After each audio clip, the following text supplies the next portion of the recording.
किसी ने बड़े कमाल की बात कही है कि लगातार मिल रही असफलताओं से निराश मत हो जाना, क्योंकि कभी कभी गुच्छे की आखिरी चाबी भी ताला खोल देती है। नमस्ते, मैं हूं आरजे कार्तिक। एक बड़ी छोटी सी कहानी। एक प्रसिद्ध लामा अपनी आत्मकथा में लिखते हैं कि जब मैं 5 वर्ष का था, मेरे पिताजी ने एक दिन मुझे बुलाकर के कहा कि बेटा, कल सुबह 4 बजे तुम्हें तैयार रहना है। घर के नौकर तुम्हें विद्यापीठ तक छोड़ करके आएंगे।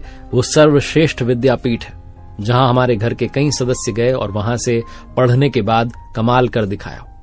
तुम्हारे पास मौका है, अवसर है अपने जीवन को बेहतरीन बनाने का, अपने जीवन में सर्वश्रेष्ठ जो है विद्या हासिल करने का। लेकिन ध्यान रहे, कल सुबह जब तुम यहां से रवाना होंगे, घोड़े पर बैठोगे, तो पीछे पलट करके मत देखना, क्योंकि हमारे घर में कभी भी किसी ने भी पीछे पलट कर नहीं देखा। अगर तुमने पीछे पलट करके देखा तो घर के दरवाजे तुम्हारे लिए हमेशा के लिए बंद हो जाएंगे। इस बात का ध्यान रखना।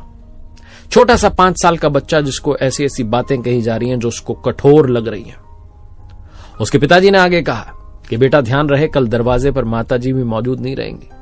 तुम्हारी मां तुम्हें छोड़ने के लिए नहीं आएंगी, क्योंकि अगर वो तुम्हें छोड़ने के लिए दरवाजे तक आई तो तुम्हारी आंखें नम हो जाएंगी, मां की आंखों में आंसू आ जाएंगे। तुम बार बार पलट करके पीछे देखोगे, वो सही नहीं है, तुम्हें पलट करके नहीं देखना। मैं भी वहां नहीं रहूंगा, ध्यान रहे, लेकिन तुम पर नजर बनाए रखूंगा। इसलिए पीछे पलट करके मत देखना, वरना तुम्हारे लिए घर के दरवाजे बंद हो जाएंगे। बार बार ये बात उस बच्चे को कही गई। उसके पास कोई ऑप्शन नहीं था, हां में हां मिलाता गया। अगली सुबह 4 बजे बच्चा तैयार था, घोड़े पर बैठ चुका था।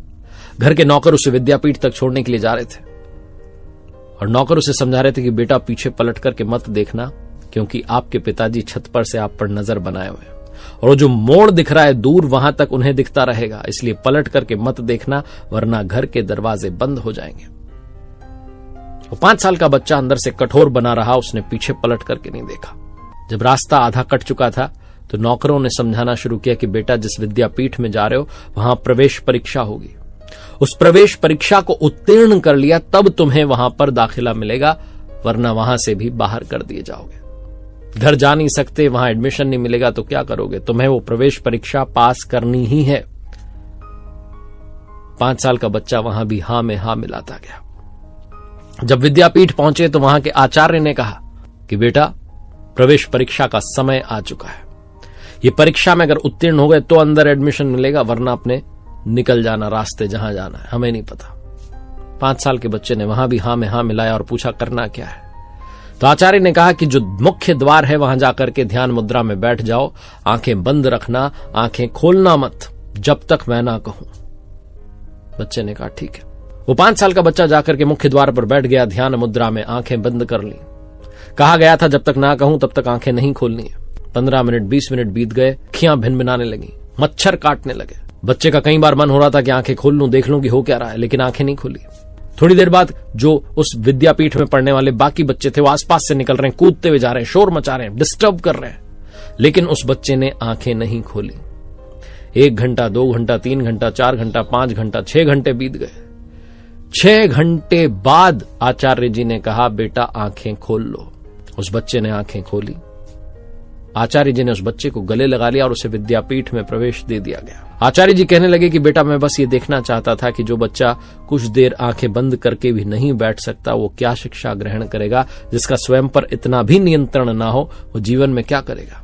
लेकिन तुमने इतनी छोटी उम्र में कमाल कर दिखाया और वो बच्चे तुम्हारे आसपास से निकल नहीं रहे थे। उन्हें भेजा गया था ताकि तुम परेशान हो जाओ, तुम विचलित हो जाओ, लेकिन तुम अडिग रहे। तुमने नियम याद रखा कि आंखें नहीं खोलनी है।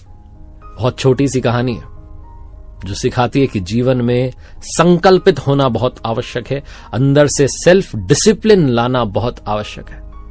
आजकल पेरेंट्स बड़े स्माइल के साथ आगे बढ़ते हैं, बच्चों को हमेशा मुस्कुराते हुए देखना चाह रहे हैं, उन्हें कठोर नहीं बनाना चाहते, लेकिन वो भूल जाते हैं कि ऐसा करके अपने बच्चे को कमजोर बना रहे हैं। कई बार बच्चों को डिसिप्लिन में लाने के लिए कठोर बनना पड़ता है। ये 5 साल के बच्चे की जो आत्मकथा थी जिसमें वो बता रहे हैं कि मेरे पिताजी ने, माताजी ने मुझे भेज दिया। पिताजी माताजी अंदर से बहुत दुखी होंगे, लेकिन वो जानते थे कि इस दुनिया में अगर आगे बढ़ना है तो अंदर से मजबूत बनना होगा। एक बार फिर से वही बात जो अक्सर कहता हूं, कर दिखाओ कुछ ऐसा कि दुनिया करना चाहे आपके जैसा।